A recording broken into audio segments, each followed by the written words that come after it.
गहलोत ने कहा कि अजमेर दरगाह 800 साल पुरानी है, दुनिया भर से लोग यहां आते हैं, उनके एक्शन से कोर्ट में केस हो गया है और दुनिया के मुल्कों के मुस्लिम भी आते हैं, हिंदू भी आते हैं। प्रधानमंत्री कोई भी हो, कांग्रेस, बीजेपी या किसी अन्य दल का हो, पंडित नेहरू के जमाने से मोदी जी तक तमाम प्रधानमंत्री की तरफ से दरगाह में चादर चढ़ती है।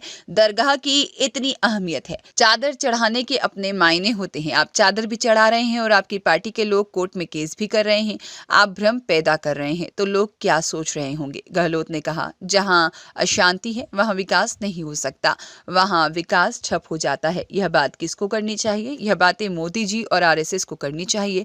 देश अभी वही चला रहे हैं। गहलोत ने कहा, शासनकर्ता की जिम्मेदारी बहुत बड़ी होती है, सत्ता में जो है उसकी जिम्मेदारी होती है कि विपक्ष को साथ लेकर चले, विपक्ष की भावना का आदर करे, जो कि यह नहीं कर रहे हैं। पक्ष और विपक्ष में दूरियां बढ़ती जा रही हैं, वह अपनी जगह है।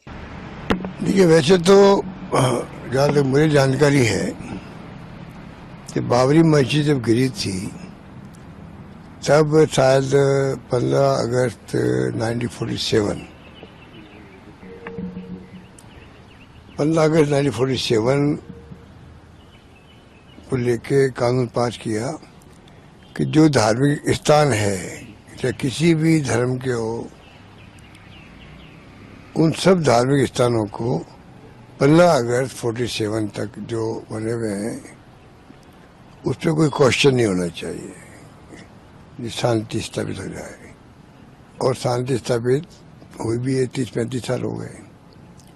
अब ये 2-4 साल में जो जब से ये आरएसएस बीजेपी सरकार आई है और कुछ लोग जो है धर्म के नाम पर, आप देखते तो राजनीति चल रही है देश में। चुनाव चाहे महाराष्ट्र का हो, चाहे वो हरियाणा का हो या पार्लियामेंट के हो, सारे चुनाव ध्रुवीकरण के आधार पर जीते जा रहे हैं और खुल के धर्म के आधार पर ये लोग अपने टिकट बांटते हैं। तो स्थिति तो बड़ी विकट है देश के अंदर, स्थितियाँ ईजी नहीं है। ये तो खैर इनको देखने वाली बात है, खुद को जो आज शासन में है, शासनकर्ता की जिम्मेदारी बहुत बड़ी होती है। सत्ता में जो है उनकी जिम्मेदारी होती है विपक्ष को साथ लेके चले, विपक्ष की भावना का आदर करे, जो ये नहीं कर रहे। दुर्भाग्य से पक्ष विपक्ष में इतनी दूरी ज़्यादा हो चुकी है, तेरे को दुश्मनी हो, ये हो चुकी है। जिम्मेदारी तो सत्ता पक्ष की थी, विपक्ष तो आलोचना करेगा आपकी, उसका काम यही है, कमियां बताएगा आपकी, पर उसकी तरफ कोई ध्यान नहीं दिया गया और दूरियां बढ़ती गई, बढ़ती जा रही है। वो अपनी जगह है।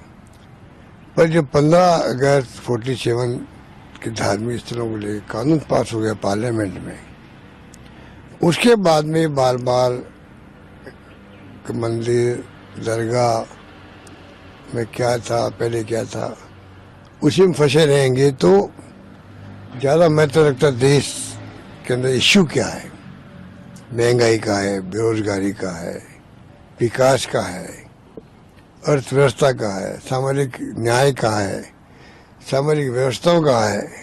और हिंदू, मुस्लिम, सिख, ईसाई, फारसी की बात हम करते हैं, अलग अलग भाषाएं इस देश के अंदर है और इस देश के अंदर अलग अलग जातियाँ हैं और इस कुनबे को एक रखना ही बहुत बड़ी चैलेंज की बात होती है और रखा गया है कांग्रेस द्वारा और कामयाब रहे हम लोग।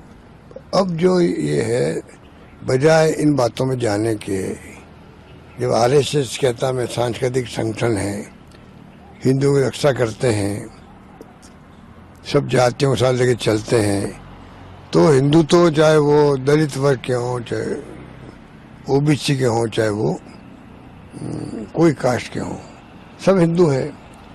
हिंदुओं को एक नहीं कर पा रहे लोग, छुआछूत हो रही है। मानवता पे कलंक है देश के अंदर, मानवता पे कलंक है।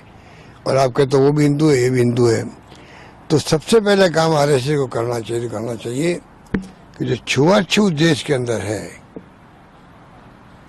छुआछूत भेदभाव, उसको मिटाने के लिए वो अभियान चलाए। और जो मोदी जी कहते हैं कि मैं थाली बजवा सकता हूँ, ताली बजवा सकता हूँ, कुछ भी कर सकता हूँ और देश मेरी बात सुनते हैं, तो सबसे पहला काम उनको ये करना चाहिए था, एक तारीख देनी चाहिए थी, इस तारीख के बाद में कोई छुआछूत नहीं होगा, मानव मानव एक समान, ये होना चाहिए था। ये बातें करते नहीं है। और 800 साल पुरानी मस्जिद मान लिया, दरगाह है आपके अजमेर की, देश दुनिया के लोग वहाँ आते, दुनिया के लोग आते हैं वहाँ पर। ये इनके एक्शन से कोर्ट में केस हो गया। दुनिया के मुल्कों के जो मुस्लिम भी आते हैं, हिंदुस्तान के हिंदू भी जाते हैं कई लोग, प्रधानमंत्री कोई हो, कांग्रेस के हों, बीजेपी के हों, कोई हो, पंडित नेहरू के जमाने से मोदी जी तक, वो तमाम लोग, वाजपेयी भी, ये तमाम लोगों की दरगाह में चादर चढ़ती है, इतनी मान्यता उसकी है। तो चादर चढ़ाने के मायने होते हैं अपने। आप चादर भी चढ़ा रहे हैं और आपकी पार्टी के लोग कोर्ट में केस भी कर रहे हैं, भ्रम पैदा कर रहे हैं, तो क्या एक कौम के लोग सोचते होंगे? हर कौम में आपस में भेदभाव हो सकता है, थोड़ा बहुत, तो धर्म के नाम पर थोड़ा बहुत नाइतफाकी हो सकती है, अपने धर्म के बारे में कोई बात सोच सकते हैं, पर अगर मान लीजिए आप इतनी घृणा पैदा कर देंगे, दूरी बढ़ा देंगे विचारों में भी, सोच में भी, व्यवहार में भी, तो जहाँ अशांति में विकास नहीं हो सकता है। मेरा मान, जहाँ हिंसा है विकास ठप हो जाते हैं। ये बातें किसको कहनी चाहिए? ये बातें मोदी जी को, आरएसएस को करनी चाहिए। देश वो चला रहे अभी तो, इसलिए मेरा मानना है कि उस पर पार्टी आरएसएस के लोग क्यों नहीं दे रहे हैं? हिंदू की बात तो करते हैं वो।